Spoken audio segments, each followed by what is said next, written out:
Mhm. So I value being able to go home and make a great meal, or that pottery class now that I have time for because I have a cool time allowance, Mhm. or my spouse, or that cool exercise class, right? I Mhm. value that Mhm. more than words exchanged that will make me feel probably pretty bad about myself. Yeah, yeah. Because while you're spending the time and the energy engaging in that conversation, it's simply a waste of time because it's not there's no action behind any of that venting or that complaining. It's just time wasted. Your choice to begin and continue working in education should not be taken lightly. But how do you manage it all while keeping that fire burning bright so you can show up in your classroom and in life as your best self every day? That's what this show is all about. Welcome to the Burned In Teacher podcast. I'm Amber Harper, classroom teacher, author of Hacking Teacher Burnout, and with more and more teachers quitting the profession or accepting #teacher misery as their forever reality, I step in as your teacher burnout coach to help you take your next best steps to creating a happier and more fulfilled career and life. Now, let's take one more step forward and out of burnout together so we can burn on. Shall we? Let's go. Hello, everyone. This is Chrissy Nichols with Teacher Talk, and you are listening to an amazing conversation with me and with the Burned In coach, Amber Harper. Amber, it's so great to see you. Oh, it's so good to see you in person again, too, Chrissy. And I'm Amber Harper from Burned In Teacher and the Burned In Teacher podcast. And today, Chrissy and I are going to do something a little bit different. This episode is going to air on both of our podcasts, both Chrissy's podcast. Can you say your podcast name again, Chrissy? Yes, my podcast is Teacher Talk with Chrissy Nichols, and you can find me over at the Chrissy Concept. I am a life coach for teachers, for all of you who don't know about me or have not yet met me. And the coolest part about this conversation is we're going to use it for my podcast, for Amber's podcast, but also for maybe our YouTube channels or Hmm. snippets on our grams. So Yes. it's really exciting just to be in conversation about what we do, how we work together, where our work really intersects for all of you, so we can just serve as many educators as possible. But also, a really cool topic we want to deal with today, and that's about kind of the isolation of growth. Hmm. But Amber, first, for a lot of my listeners, will you just intro yourself really fast? Give us a tiny bit of your backstory, how you're still working as an amazing kindergarten teacher Oh. today, what you do, how you came to this. Go. Sure. Okay, I'm going to give you a really quick synopsis. So, right now, I teach kindergarten, but this is my 15th year of teaching. I'm very open and honest about the fact that I have left teaching twice and come back twice. So, I'm like the poster child of burnout and how you can use it as an opportunity for growth. And that's what Burned In Teacher is all about. It's not about being positive Polly all the time, but it is about looking at these challenges as an opportunity to change and grow with those challenges rather than fight against them or let them disempower you or turn you into a victim of your circumstances. And so Burn In Teacher was born in 2016 after I was inspired to become a Google trainer. And it just all sort of evolved from there into blogging, then podcasting. I speak. I ended up writing a book called Hacking Teacher Burnout and built a course to help to empower teachers to be their happiest and most fulfilled selves, both in the classroom and in life. Because when I was struggling with burnout for the first 8 years of my career, I continued to take my own power away or let others take it away. And I finally hit a rock bottom moment in 2014. I had an infamous breakdown in front of my teacher friends. And that was really my rock bottom moment where I had to decide to become my own hero instead of waiting for somebody else to come in and save the system of education and save Amber and save her school district and change everything and make it better. I had to be that change for myself. And that's when I really started to dive into self help and personal development. And that's where Burned In Teacher was essentially born. But the domain and the podcast and everything didn't really start up until 2016 through 2018. And now here we are, Chrissy and Amber talking about, how it is that we can take our power back, especially for this upcoming school year. When this episode launches for my audience, I'm already going to be back in school. We always start early August. And so I want to talk to everybody today about time management and how we can choose to spend our time more efficiently, and how that will help us to begin, if we've never set boundaries before, to begin to build a very essentially simple boundary, which is the boundary of time. And then we're going to transition over to Chrissy, and she is going to talk about a concrete thought plan where you can create boundaries around your thoughts and your beliefs when you return to school with this amazing time management plan. And you've obviously worked on yourself this summer because you're listening to these podcasts, right? No matter where you're listening, you've worked on yourself. And unfortunately, not everybody has done that for whatever reason. There's no judgment there, it just is. And when we return to school, we know that we are going to be met with some negativity, whether it's a negative work culture that you work in your school, or your grade level, or your team teacher. Negativity comes in different forms and fashions for all of us, but Chrissy's really going to walk us through what it is that we can do to begin to build those thought boundaries. So when we are in that awkward stage of, I'm not miserable anymore, so I'm not surrounded by a bunch of other miserable teachers. I'm now on the other end of the spectrum where I'm actually feeling really in control of my time and my actions and my habits and my boundaries. And now I'm feeling a little alone over here because I don't really know Hmm. how to navigate around all of these um, negative Nancy's, if you will. The people that kind of bring us down whenever we are just trying to go up or to stay at that baseline where we are. Well, and I love that, Amber. I love as educators, we lay out what you'll be learning in this podcast and how to navigate that sort of isolationism of your own heart and mind and spirit. Mhm. Navigating these communities in the faculty room or around a lunch table where you no longer feel like you have what your old version of you had to add. Mhm. And I also want to just double click on the fact that this is so important. Whether you have gone through Amber's amazing course, which I highly recommend, or if you're doing work on yourself. Many of my clients come to me for relationships. They want to heal their relationship with their self, with their mom, with their spouse, with their partner, with their best friend, and with themselves. They Mhm. want more body balance. And that's where I was. I loved your story about burnout because I was there in my sort of 22nd year of teaching. And I was in this really isolated space of, I love the kids. I don't love the kids. Do I want to leave? Do I not want to leave? It was a really weird space until I found coaching and until I found this work. And so I'm really excited to talk about this because I just want to remind everyone you can apply the thought strategy I have to anything, whether Mhm. you're working on time or whether you're working on body balance, wanting to lose the old COVID weight, or just loving the body you're in right now, or relationships. This is really going to be a threefer. Mm. If you're working on time, great. But if you're just working on anything, I think what we're going to speak to today really resonates with what everyone's hoping to be able to apply, right? Yeah. And knowledge is always Yeah. applicable. That's what we teach our students. We're going to apply this to another area of our brain space.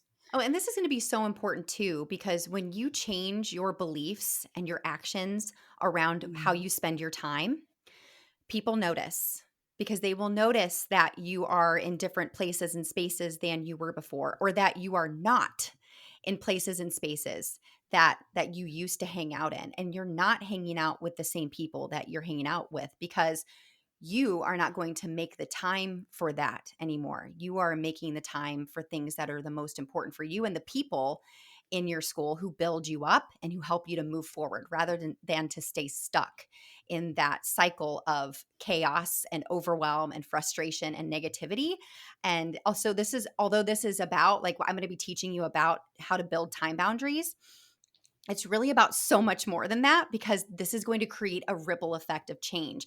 And change can be scary. Change can be scary because it's you're changing and nobody else is. And so you feel like a moving target, right? If it's okay, Chrissy, I'll dive right into how it is that we can start to build these time boundaries, and then Let's do what it. we can begin to do with your help, how we can deal with maybe these hesitations or these fears surrounding making significant changes in your schedule and who you hang out with and what you're doing with your time at school. Does that sound good? That sounds great. Let's do it. Okay. So, first of all, I want to tell you, and Chrissy and I had a short conversation before we hit record, that Chrissy and I are on the same wavelength when it comes to believing that the way you use your time is a choice. Even, and I'll take it to even this level, the fact is, I'm choosing to go back to the classroom this year. If you're a classroom teacher or a special ed teacher or a music teacher, whatever role it is, you're an administrator, you're a counselor, you're a coach, whatever, whoever you are inside of your role in education, you are choosing to go back to that. The fact Mhm. is, we can choose not to. And for Mhm. some of us, that choice is a little easier than for some other, for others, right? And the power of choice is really a privilege as well. And Mhm. what we can do with that is begin to believe that we can choose to make time, not find time, but make time for the things that we value most. So, the first step in this is not actually getting to the nuts and bolts of hours and minutes spent on what and productivity. It's really imagining how you want to feel at the end of a week and who you want to spend time with and what you want to spend time doing, what you want to spend time doing the most. And that's both inside your role as a teacher or a counselor or a coach or an administrator, and as whatever role you play outside of teacher or coach or administrator, right? Some of us are moms, some of us aren't. Some of us are living it up, single, hanging out with our friends. Whatever it is, whoever you are is completely amazing. And I think that we sometimes whenever school starts back up, we lose that part of ourselves. We say I can't be that fully anymore because now I'm a teacher again. And I can't go rollerblading with my friends on the weekend or I can't go out and play volleyball with my besties or I can't go out to eat with my husband anymore on during the weekdays when all of those things are a choice that we are or are not making to be a priority. So, I first of all really suggest that everybody just brain dump how you want to feel. How do you want to feel when school starts? Do you want to go back to feeling drained and overwhelmed and exhausted? Or do you want to continue to have the motivation and the energy to do the things that you love to do outside of teaching? Because we can truly have both. And I am living proof of that. I'm teaching full time, running burned in teacher, and also doing things that I love, like lifting weights and running and hanging out with my husband and going to my daughter's football games and not taking work with me there to grade. So I'm living proof that when you take your power back and you decide, this is how I want to feel, this is how I want to live my life, because there's no guarantee that we have next summer. There's no guarantee that we will have Christmas break. We don't know. So we have to use every single minute with intention and discipline. And that comes from having a vision and a plan. And we've already started our vision because we know what we want to feel. We want to know, we already know what we want to do, how we want to spend our time both in school and outside of school, if you haven't, in fact, done that brain dumping, right? The next thing to think of is I want you to make a time allowance. So we all typically work, 5 days a week. Depending on our role, we have different contract hours, right? So, how many hours do you want to work a week? I call that a time allowance. And I call that a time allowance because I compare it to getting like, $5 a week as a kid or a dollar a week, right? Like that money is coming. So, your contract hours. For me, it's 40 hours and my typical time allowance is about 40 to 45 hours a week. I give myself that allowance every week. When I build that number one boundary of saying, I will only work a maximum of 45 hours this week, that stamps it in my mind that that is all the time I have. And Have you ever noticed, Chrissy, like when you start a project and you have a deadline, you will meet that deadline. Like you could Yes. potentially work on it longer, but like when that deadline comes, like you will do what you have to do to meet that deadline. Well, and I just want to take everyone who's listening back to getting our certifications, our Mhm. accreditations. Maybe many of us have done our master's degree. You know, when I got my MA at the Sorbonne in literature, I was like, okay, this is when I have to defend Yep. at the Sorbonne to my Yeah. professors. It's this date, it's Yes. this time. I have to be ready. And my thought, this is also probably a James Clear beautiful thought, is like everything is going to take the amount of time that I give it. Yes. So giving ourselves ahead of time with our prefrontal cortex a time allowance, I think is brilliant. That's Yeah. such a brilliant step. Yeah. Yes, thank you. So you have your time allowance, 40 to 45 hours. Hopefully you don't work more than that. But I also tell people show yourself grace. If you're used to working 60 hours plus a week, and because you've just left it completely open for anybody to take, including the universe and other things that come in and take our time, this is going to be a process. So maybe it's 55 hours the first week, Mm-hmm. right? Maybe then the next week it's 52. Like show yourself grace and learn. Like this is this is about time, but this is also about self-awareness. This is also about raising your awareness of what you're spending your time on during the day, right? And this is going to Right. get us off of that hamster wheel, okay? Right. Time allowance, 40 to 45 hours is mine. I'm just using myself as an example. And next I'm going to move to, okay, if I have 45 hours max to work on school, what is my time budget per day? So if I'm Oh, I going to love that. divide, sorry? I just love that. I love Mhm. how do we then make that really granular per day? Tell Yeah. us more. So we then go day by day and we plan out our week, either Monday through Friday, or you can do Monday through Sunday. I remember when my daughters were really young, they're now 20, almost 22 and 15. When they were really young, I had to, and I didn't budget my time back then, I had to rush out of school right away to go pick them up from daycare. Well, our Right. youngest especially. But now time is different. When I was younger, I would go in. I would my husband would stay at home with our girls, and I would go in on a Saturday morning with a hot cup of coffee, spend a few hours getting some things ready for the next week, and then I would get home, and then he would do the same. We were both teachers in the same school for a while, and that worked for us. That worked for us. Now you're gonna have to seriously bribe me and drag me to the school on the weekend because I can get my things done before or after school. So there's no judgment in what works best for you, but what you are responsible for is for saying, okay, if I have 45 hours to spend, I know that I have contract hours. Like I have to be at school between the hours of 7:30 and 3:30. So Mm-hmm. that 8-hour stretch is already made for me, right? So I can choose to get to school at 7 o'clock and leave at 3:30, or I can choose to get to school right at 7:15 and leave at 4. Mm-hmm. I can choose. But what we can do then is we can kind of create a plan and an ideal work week of, all right, on Mondays, I'm going to get to school at 6:45. I'm going to get a full 45 minutes of work in before I even have to be here and our students arrive at 7:45. I'm going to get a whole hour of quiet work time by myself Mm-hmm. just to get myself acclimated for the week. All right, that's 1 hour. Now we have the 8-hour contract time. So you've now worked 9 hours. Okay? 45 minus 9 is Eight. yeah, right. No. So Yes. the brain just died. So 45 minus 8 is 36, right? Okay. Right. I have Sorry. 36 more hours to use. So you Right. basically just lay out a plan Monday, like I said, Monday through Friday, Monday through Sunday, what hours you're going to use when. And I then, oh, or go ahead.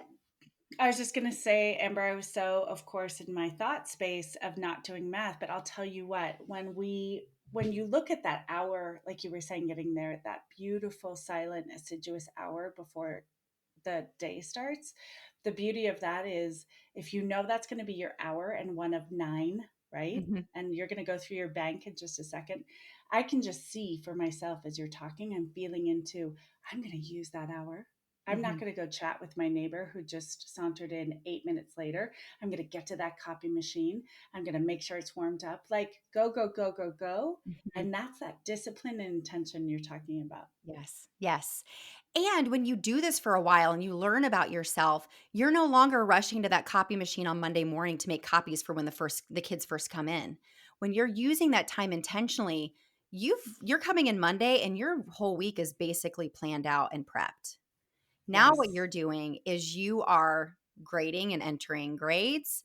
Maybe you're answering those emails. Maybe you're doing all of those little minute tasks that kind of pile up over time because you have been very structured in how you use that time. So I'm going to quickly go through the last step of this. And this is within those hours now. Like now you are going to do something called blocking and batching, or batching and blocking rather. You're thinking about these tasks that go together: grading, entering grades, entering the data. Those three things go together. So you create a block of your time during your day, whether it's during your prep time. I know this is different for everybody. We could have a hot discussion about prep time and the lack of it. But you could do this before school. You could do it after school if you budget your time for this, or you could do it during that prep hour, right? You could do your planning, prepping, and printing, the three P's. You could do those three things together and you could do it one subject at a time for the whole week ahead. This looks different for everybody. We're all very different in how we structure our time and how our brains work and process and planning. And none of it's wrong. The only time that I truly feel like we get things wrong is when we leave our time wide open for anybody to take from. And I feel like it's wrong because it's disempowering us and it's making us feel Hmm. like we don't have any control, when this is just the beginning of building beautiful boundaries, because you're going to have to start now because you have this time allowance and time budget built into your days and weeks and months.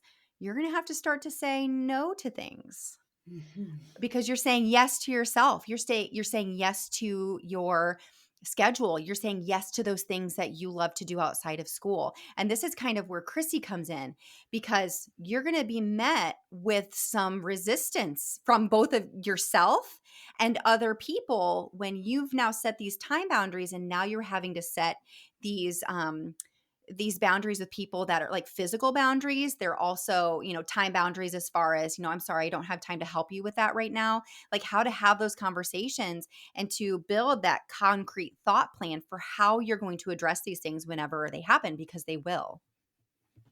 Yes, they will. And listen, whenever we are changing and growing and integrating those three steps, and Amber, you let me know if I have these right. How do I want to feel at the end of the week? I think that is so important, getting to that core value. What is my time allowance? And being using realism and love there, right? Mhm. Like not being hard on ourselves or using your tool to beat ourselves up. Everybody, you're not allowed to use our work against yourselves. I'm just going to say that right now. We're not going to let you. And then the third one, which I love, is that I love a tool that I used to have in my classes called chunking and chewing, but it's Mm. that batching and what was that second part? Blocking, Batching, blocking, and blocking. putting those things together. There's three P's: prepping and printing and planning. And that's beautiful. If you have those tools and you're already putting them into place, Amber, you and I were talking about, as we said before we got on, this idea even of cruising through the faculty room and you are going to be different. Mhm. Your energetic signature is maybe going to be a bit more calm because you're using these hours to get a little bit ahead, even if it's 7 minutes ahead. People are going to notice, right? You're not Mhm. going to be in there with the negative Nancy's, with the naysayers complaining. As you said, Amber, what I love about what you said is like your boundaries are going to change and shift, even your thoughts about school, when you're coming from a more calm, rested, and still place. And in coaching, I always talk about every victim needs a villain. Mhm. So when you're not engaging in these villainous conversations, or even when you're coming out of summer, and as you said, somebody says, oh, well, it must be nice to have worked on yourself. It must be nice to have had the money to do this incredible time program with Amber Harper and the Burned In Coach. It must be nice to get coaching with Chrissy. you're going to need a strategy for that. And I want to give you a tool. They're just like Amber's work. I love alliteration. We love a good alliteration. And it's called neutralize and normalize. Because as you grow, you're going to feel that neutrality of growth, or you're going to feel that positivity of, hey, this is working. Mhm. My old self would have done this, but my current self does this. My old me would have let my porous boundaries go out there into school. My current me is like, nope, I'm walking with purpose to the bathroom Mhm. because I know this is my time allowance Mhm. and I don't want to work on Saturday. So that can be incredibly lonely. And the neutralize and normalize piece is this. The very first part is really just being with, right? Like when you feel that feeling of, ooh, I'm getting some pushback from the gals I used to talk to, and I'm not joining in their reindeer games. I'm not running their negative shenanigans about what I didn't get and the class I don't have and the students that are awful and I have all of them. Mhm. First of all, I just want you to notice and be with it. And can you just name it? Like, oh, this is sadness. This is rejection. Mhm. I'm not with the cool girls anymore or cool guys. I'm I've nothing to really add. I'm kind of just in this lonely place, this gray growth of just neutrality, this gray space of unchanging. So just first of all, notice and be with, be with, be with. Mhm. And then the second part of this is normalize by just, this helps my own telenovela brain calm down when I just see those people gathered around a table and I just go, oh, four colleagues. They are humans. They are talking. They are talking about school. They are my colleagues. They are sitting. They say words in English out of their mouth holes. I mean, it sounds so funny, but what it does, and I love that you're laughing, is it allows us to get into our watcher brain and out of the, oh, they hate me or they're really negative or I Getting out of hate those them. feelings, yeah, those stories Yeah, that we tell ourselves when they may or may not even be true. totally. Mhm. Absolutely. So just kind of like just normalize sort of what's happening, get neutral about what you're seeing. I'm Mm. seeing this, I'm seeing this, I'm seeing this. And then the neutralizing and the normalizing for yourself is like, okay, yeah, these people are gathered around a table talking and I'm not engaging. I want you to use the words, so what? Mhm. So what does that mean? That means, oh, this work is working. Hmm. That means old me would have done this, and current me is sticking to my time allowance. Old me would have noticed and joined in and maybe felt really bad then about maybe talking some shizzle about another colleague. Mm. Because, right, the Mhm. drain of negativity tends to go down to, well, I heard, and this trustee parent, and that board, and we're not going to get, and what I didn't know. So just notice, like, oh, so what? So, what is up for me is I'm sticking to my core values. I'm really valuing me. I always think, and maybe we can ask Amber people just to add this into their before they brain dump. I have the exact same tool. So, if you're doing Amber's work, you're doing both of our work. Just this, I call it a thought download, just to get all your thoughts down. But maybe at that beginning of the week, when you think, how do I want to feel?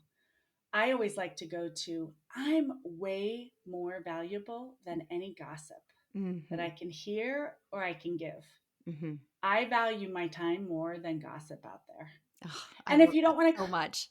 yeah, if you don't want to call it gossip, you can just say words spoken in a faculty space, Mhm. words spoken in a classroom, Mhm. right? Mhm. So I value being able to go home and make a great meal, or that pottery class now that I have time for because I have a Mhm. cool time allowance, Mhm. or my spouse, or that cool exercise class, right? I Mhm. value that Mhm. more than words exchanged that will make me feel probably pretty bad about myself. Yeah, yeah. Because while you're spending the time and the energy engaging in that conversation, it's simply a waste of time because it's not there's no action behind any of that venting or that complaining. It's just time wasted. And I believe that venting is healthy. Like it's good to be able to get out your harsh feelings that you have, because harsh things happen during the day, right?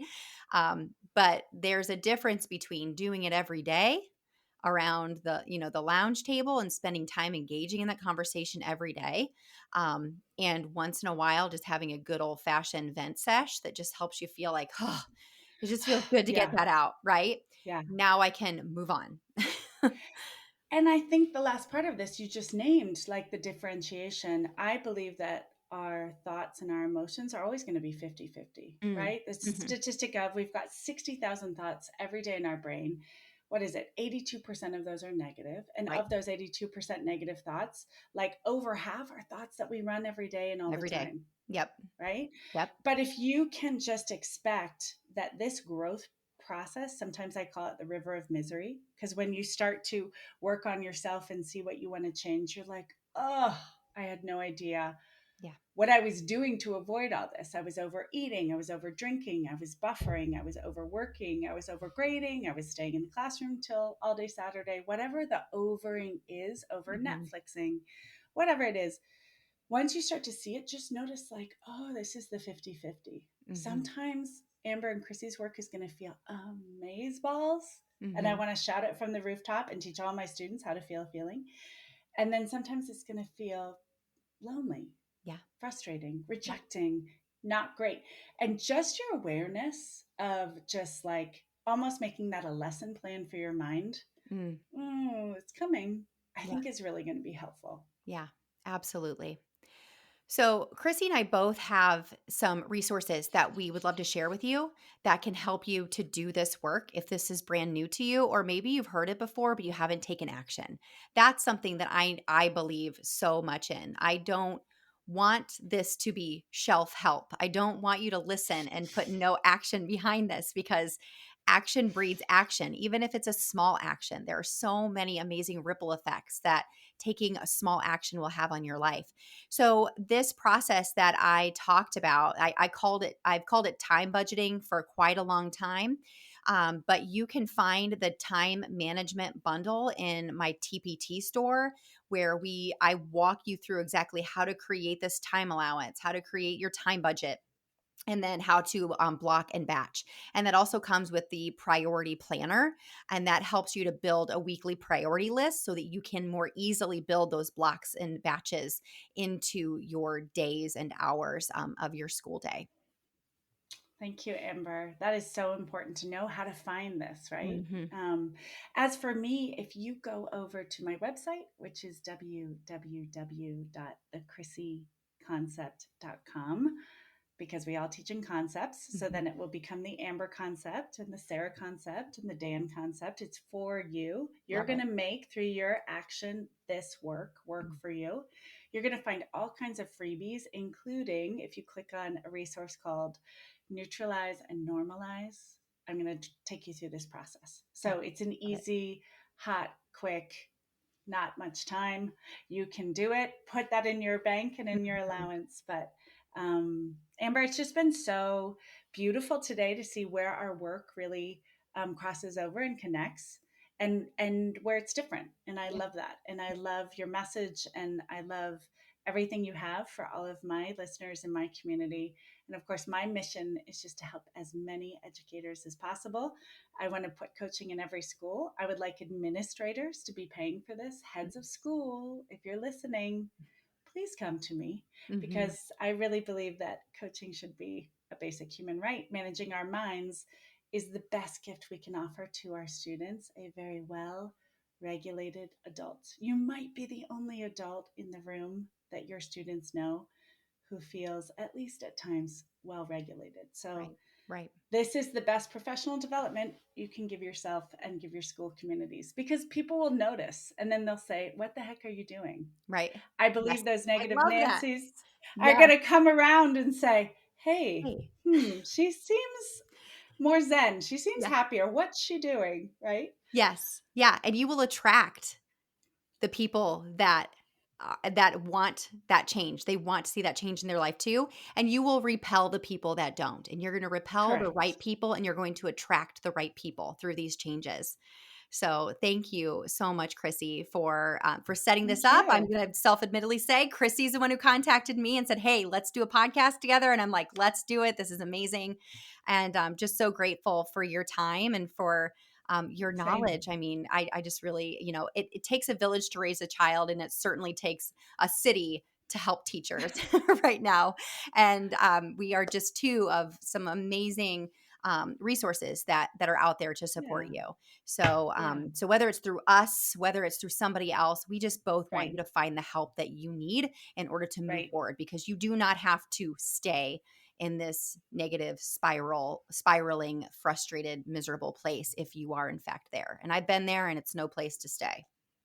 I agree. And Amber, give us one more time how people can find you. Sure. Yeah. You can go to burnedinteacher.com. That's burned in, the opposite of burned out, all one word, burnedinteacher.com. And you can find me on all social media platforms at burnedinteacher. That's amazing. And you can find me at thechrissyconcept.com. That's Chrissy, Chrisssy, concept, concept.com. You can find me on my podcast where you're listening right now, Teacher Talk with Chrissy Nichols. And today it's Teacher Talk with the amazing Amber Harper and Chrissy Nichols. So this Love has it. been such an incredible conversation. I feel like the start of many. We got to I do a love it. series, lady. Let's do it. We're doing Okay. Hey, everybody, have an amazing week out there and take care of yourselves. And burn on. Burn on. I love it. Thank you so much for listening to today's episode. To keep this conversation going, connect with me on Instagram at burnedinteacher. I'm always ready and willing to have a conversation with you about your burnout and ways I can help you to move through it. If you're looking for support in growing through your burnout in ways you never thought possible, check out my online course, Burned In Teacher University, at burnedinteacher.com/course. I'll see you in the next episode. Burn on.